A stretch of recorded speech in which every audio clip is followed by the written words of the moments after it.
ক্লাসে কিন্তু থাকছে সিজিএল 2024 এর টোটাল ডিসকাশন। হ্যাঁ, তোমরা নিশ্চয়ই জানো সিজিএল 2024 এর নোটিফিকেশন অলরেডি বেরিয়ে গেছে এবং ফর্ম ফিল আপও কিন্তু শুরু হয়ে গেছে।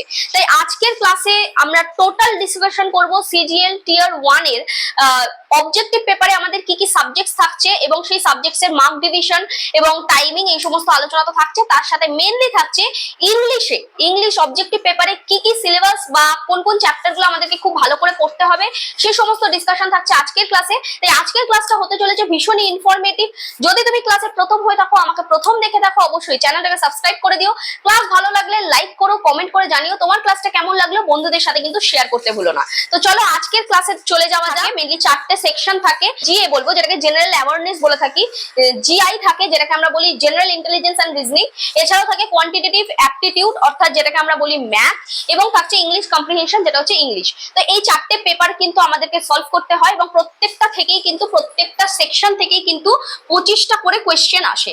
কটা করে প্রশ্ন আসে? 25টা করে। এবং প্রত্যেকটা প্রশ্নের মান কিন্তু 2 নম্বর। প্রত্যেকটা প্রশ্নের মান কিন্তু হয়ে যাচ্ছে 2 নম্বর। তার মানে প্রত্যেকটা সেকশন থেকে আমার মার্কস কত থাকছে? 50 মার্কস। ঠিক আছে, তাহলে বুঝতেই পারছো কতটা ভাইটাল কিন্তু এই 4টে সেকশন। খুব ভালো করে আমাদেরকে দেখতে হবে। যেখানে জিআই তে রয়েছে 50 মার্কস 25টা কোশ্চেনের জন্য 2 নম্বর করে। একইভাবে জিএ জেনারেল অ্যাওয়ারনেস এর জন্য কিন্তু 50 নম্বর, তোমার ম্যাথের জন্য রয়েছে 50 নম্বর এবং ইংলিশের জন্যও রয়েছে 50 নম্বর। তাহলে বোঝা যাচ্ছে টোটাল 100টা কোশ্চেন তোমাদেরকে সলভ করতে হচ্ছে, কিন্তু তোমরা মার্কস কত নম্বরে পরীক্ষা দিচ্ছ? 200 নম্বরে। অর্থাৎ 100টা প্রশ্ন, প্রত্যেকটা প্রশ্নের মান 2 নম্বর করে। তাহলে টোটাল হয়ে যাচ্ছে 200 নম্বরের পরীক্ষা এবং সমস্তটাই কিন্তু তোমাদেরকে 1 ঘন্টার মধ্যে কমপ্লিট করতে হবে। অর্থাৎ টাইম ডিউরেশন কিন্তু থাকছে 1 ঘন্টা। ঠিক আছে, তো এখানে নেগেটিভ মার্কিংও রয়েছে, বুঝে শুনে আনসার করতে হবে। সিজিএল টায়ার 1 এ আশা করছি ক্লিয়ার করতে পারলাম যে কি কি সেকশনাল ওয়াইজ আমাদের মার্কস ডিভিশন থাকে, সেই সমস্ত কিছু তোমাদেরকে বলে দিলাম। তো এবারে আমরা দেখে নেবো ইংলিশ, যেটা আমরা মেইনলি আজকে দেখবো আমাদের সিলেবাসে কি কি আছে। এবং শুধুমাত্র সিলেবাস তো দেখবোই তা নয়, আমি বলে দেবো তোমাদের এক্স্যাক্টলি কোন কোন চ্যাপ্টার গুলো একটু ভালো করে পড়তে হবে ইংলিশের জন্য, যাতে করে কিন্তু আমরা সেখান থেকে বেশিরভাগ স্কোরটা করতে পারি। ঠিক আছে, তো চলো দেখে নি। দেখো ইংলিশে টিয়ার 1 এ যেগুলো রয়েছে সমস্তটাই লিখে দেওয়া রয়েছে। 12টা চ্যাপ্টার আমাদের কমপ্লিট করতে হচ্ছে। যেমন ধরো স্পট দ্য এরর। এই স্পট দ্য এরর এর মধ্যে কিন্তু নাউন থেকে শুরু করে আপ টু তোমার ইন্টারজেকশন যে কোনো ভাবে কিন্তু এরর আসতে পারে। অর্থাৎ যে কোনো পার্টস অফ স্পিচের মধ্যে থেকে কিন্তু এরর আসতে পারে। এবং রিসেন্ট ট্রেন্ড দেখা যাচ্ছে যে ন্যারেশনের মধ্যে থেকেও স্পট দ্য এরর দিয়ে দিচ্ছে, বা দেখা যাচ্ছে যে অ্যাক্টিভ প্যাসিভ ভয়েস এটাকেও কিন্তু ভেঙে ভেঙে স্পট দ্য এরর এর মধ্যে দিয়ে দিচ্ছে। তো স্পট দ্য এররটাকে একটু ভালো করে দেখতে হবে। নেক্সট হচ্ছে ফিল ইন দ্য ব্ল্যাঙ্কস। এই ফিল ইন দ্য ব্ল্যাঙ্কস এর মধ্যে কি কি আসতে পারে? এখানে তোমার আর্টিকেল প্রিপোজিশনের ফিলার্স আসতে পারে, অথবা ধরো একটা পার্টিকুলার জায়গায় গ্যাপ রয়েছে, ব্র্যাকেটে তোমাকে দিয়ে দিয়েছে একটা ভার্ব দিয়ে দিয়েছে, তোমাকে correct form of verb use করতে বলছে। তো এইরকমও কিছু কোয়েশ্চেন আসতে পারে ফিলার্স এর মধ্যে। সেন্টেন্স রিঅ্যারেঞ্জমেন্ট, যেটাকে আমরা এবিসিডি প্যাটার্ন বলে থাকি, তো এরকম সেন্টেন্স রিঅ্যারেঞ্জমেন্ট আসতে পারে। সেন্টেন্স ইমপ্রুভমেন্ট, মানে একটা সেন্টেন্স দেওয়া রয়েছে এবং একটা পার্টকে বোল্ড করে দেওয়া রয়েছে। ঠিক আছে, এবার সেই বোল্ড পার্টটাকে তোমাকে বলছে ইমপ্রুভ করতে হবে। 4টে অপশন থাকবে, 4টে অপশনের মধ্যে যেটা হবে তোমাকে সেটা ঠিক করতে হবে। যদি কোনো অপশন ঠিক না লাগে তাহলে লিখে দেবে নো ইমপ্রুভমেন্ট অপশন ডিতে। ওকে, নেক্সট হচ্ছে অ্যাক্টিভ প্যাসিভ ভয়েস। তো ভয়েস চেঞ্জ আমাদেরকে দেখতেই হচ্ছে। এরকম নেসেসারি নয় যে অ্যাক্টিভই দিয়ে দেবে আমাকে প্যাসিভে করতে হবে, ইটস নট নেসেসারি। প্যাসিভ দিয়ে দিলে অ্যাক্টিভে করতে হলো, 4টে অপশন রয়েছে, এরকমও কিন্তু থাকতে পারে। নেক্সট হচ্ছে রিডিং কম্প্রিহেনশন, যেটাকে আমরা প্যাসেজ বলে থাকি। একটা প্যাসেজ দিয়ে দেবে, প্যাসেজের থেকে তোমাকে কোয়েশ্চেন আনসার দিতে পারে, সেখান থেকে সিনোনিম দিতে পারে, বা সেখান থেকে তোমাকে ওয়ান ওয়ার্ড দিতে পারে। তো সব রকম দিক থেকে ফিলার্স দিতে পারে, সব রকম দিক থেকে কিন্তু আমাদের রেডি থাকতে হবে। তো রিডিং কম্প্রিহেনশন। এছাড়াও আছে স্পেলিং কারেকশন, সেন্টেন্স কারেকশন। এগুলো নিশ্চয়ই জানো। স্পেলিং কারেকশন, একটা স্পেলিং ভুল দেওয়া রয়েছে সেটাকে স্পেলিংটাকে কারেক্ট করে লিখতে বলতে পারে, বা সেন্টেন্স কারেকশন রিঅ্যারেঞ্জ করে তোমাকে লিখতে হতে পারে, তো সেন্টেন্স কারেকশন হতে পারে।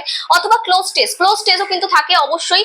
এটা কি জিনিসটা হচ্ছে, একটা তোমার মানে একটা প্যাসেজ মতো দেওয়া থাকবে এবং মিডিলে গ্যাপ দেওয়া থাকবে, নাম্বারিং দেওয়া থাকবে 1 2 3 4। তোমার অপশনে দেওয়া থাকবে 1 নম্বরে 4টে অপশন, কোনটা 1 নম্বর ঘরটাকে ফিল করবে। নট নেসেসারি যে এখানে প্রত্যেকটা যে এই যে ফিলার্স যে জায়গাগুলো সেগুলোকে শুধুমাত্র এই যে ভার্ব থেকে ফিলার্স আসবে সেটা কিন্তু নয়, যে কোনো ওয়ার্ডের প্যাটার্নে কিন্তু ফিলার্স আসতে পারে। তো সুতরাং ক্লোজ টেস্টটা আমাদের খুব ভালো করে করতে হবে কিন্তু এক্সামের জন্য, সিজিএল এর জন্য। ওকে, তো এইগুলো তো গেল। শুধুমাত্র আমরা গ্রামারের কথা বললাম, গ্রামার থেকে এইগুলো মোটামুটি কিন্তু কোয়েশ্চেনে আসে। এবার চলে আসছি ভোকাবস এর পার্ট, অর্থাৎ ভোকাবুলারি থেকেও কিন্তু কোয়েশ্চেন আসে। তো ভোকাবুলারি মেইনলি জানো সিনোনিম অ্যান্টোনিম থাকে, অর্থাৎ সমার্থক শব্দ বা বিপরীত শব্দ, opposite word, synonym antonym, one word substitution, idiom and phrase. এইগুলোকে কিন্তু তোমাকে খুব ভালো করে পড়তে হবে ভোকাবস এর জন্য। ঠিক আছে, তো এবার দেখে নি সব থেকে ভালো করে কি পড়বো। ভোকাবস এর 3টে পার্ট তো আমাকে দেখতেই হবে, তার সাথে এখানে আমরা স্পট দ্য এরর কে এবং ফিলার্স কে খুব ভালো করে পড়তে হবে, যাতে এখান থেকে ম্যাক্সিমাম প্রশ্ন যা আছে সবকিছু কিন্তু আমরা অ্যাটেন্ড করতে পারি। ক্লোজ টেস্ট একটু ভালো করে দেখতে হবে। এছাড়াও অ্যাক্টিভ প্যাসিভ থেকে হয়তো কোনো পরীক্ষায় প্রশ্ন দেয়, কোনো শিফটে থাকে, কোনো শিফটে থাকে না, নট নেসেসারি। আচ্ছা, এখানে সেন্টেন্স রিঅ্যারেঞ্জমেন্ট, সেন্টেন্স ইমপ্রুভমেন্টের মধ্যে থেকে একটু ভালো করে কিছু অংশ দেখবে, ঠিক আছে। স্পেলিং নট নেসেসারি, প্রত্যেকটা পার্টে থাকে, এরকম কোনো ব্যাপার নয়, মানে প্রত্যেকটা শিফটে যে থাকবে সেরকম নয়, কিছু শিফটে আসতে পারে, কিছু শিফটে আসতে নাও পারে। তো যাই হোক, এই ছিল আজকের ডিসকাশন। আজকে মেইনলি আমি তোমাদেরকে ইংলিশের উপরে ডিসকাশন করলাম। ইংলিশের সিলেবাস গুলোকে তোমাদেরকে বলে দিলাম, মেইনলি কি চ্যাপ্টার একটু ভালো করে পড়লে আমরা সিজিএলটাকে সুন্দরভাবে ক্র্যাক করতে পারবো। এই সমস্ত ডিসকাশন তো ছিলই, তাছাড়াও আমরা দেখলাম যে আরো অন্যান্য কি চ্যাপ্টার্স গুলো থাকে, সেখানকার মার্ক ডিভিশন কি থাকে। এবং হ্যাঁ, তোমাদের যেমন আগেও বললাম যে ফর্ম ফিল আপ অলরেডি চলছে, এটা কিন্তু 24শে জুলাই পর্যন্ত থাকছে লাস্ট ডেট, সুতরাং আর দেরি না করে সবাই কিন্তু তাড়াতাড়ি করে ফর্ম ফিল আপ করে নাও। আর আরো একটা ছোট্ট ইনফরমেশন যদি দিই, যে এই সিজিএল পরীক্ষার জন্য তোমরা যদি ভাবো যে এজ কত বয়স পর্যন্ত আমরা দিতে পারবো, তো মিনিমাম 18 এবং ম্যাক্সিমাম 30 বছর পর্যন্ত তোমরা দিতে পারবে। হ্যাঁ, আর কয়েকটা হয়তো পোস্ট আছে যেগুলোতে 32 বছর পর্যন্ত দেওয়া যায়। এবং যদি তোমরা এসসি এসটি ওবিসি হয়ে থাকো, তাহলে কিন্তু কিছুটা এজ রিল্যাক্সেশনও পেয়ে যাচ্ছ, ঠিক আছে। তো যদিও ফর্ম ফিল আপ স্টার্ট হয়ে গেছে, তোমরা সবাই ফর্ম ফিল আপ করতে শুরু করে দাও অ্যাজ সুন অ্যাজ পসিবল। এবং আমার চ্যানেলের সাথে থাকো, এই সমস্ত ডিসকাশন যেগুলো শর্টকাট ইউজ করে আমরা কিন্তু করতে চলেছি, সেই সমস্ত ক্লাসেস নিয়ে অলরেডি এসেছি, আগেও ক্লাস হচ্ছে এবং কন্টিনিউ বেসিসে ক্লাস আসতে চলেছে। তাই তুমি যদি আমার ক্লাসে নতুন হয়ে থাকো, অবশ্যই আমার সাথে থেকো, আমার চ্যানেলের সাথে থেকো, আমার চ্যানেলের ক্লাসগুলোকে ফলো করো। আশা করছি কিছুটা হলেও ইনফরমেশন দিতে পারবো এবং তোমাদের ইংলিশটাকে বুস্ট আপ করতে পারবো। ইংলিশের যদি ভীতি থাকে, সেই ইংলিশের ভীতি হয়তো আমার ক্লাস থেকে তোমরা কিছুটা হলেও দূর করতে পারবে। তো চলো, দেখা হচ্ছে পরের ক্লাসে নতুন কোনো ইনফরমেশনের সাথে, নতুন কোনো ট্রিক নিয়ে। সবাই খুব ভালো থেকো, পড়াশোনা করতে থেকো, আমার চ্যানেলের সাথে থেকো। টাটা।